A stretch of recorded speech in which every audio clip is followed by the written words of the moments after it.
Chief, smoke coming from cargo hold number 2. Understood. I'll inform the captain immediately. Captain, we have a smoke detected in cargo hold number 2. Possible fire. Sound the fire alarm and alert the crew.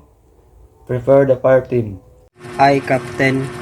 Fire alarm activated. Captain, fire team is ready and boundary cooling is being prepared. Good. Keep communication clear and report all updates.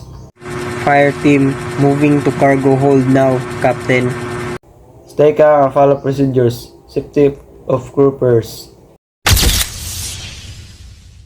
Captain, engine just lost power. Chief Engineer, report the situation. Captain, main engine has stopped. Possible fuel system failure. We are checking now. Understood. Keep me updated. We must restore the power quickly. Captain, vessel is drifting due to strong waves. Maintain watch and standby for emergency procedures. Captain, engineering team is working to restart the engine.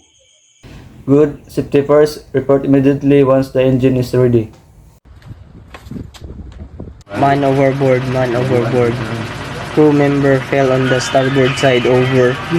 Captain, man overboard. Confirm. Sound the fire alarm and throw the lifebuoy immediately. Aye, Captain. Lifebuoy deployed. Rescue team preparing for recovery. Keep visual contact with the person in the water. Captain, victim still in sight. Victim still in sight, over. Good. Maintain position and prepare for rescue.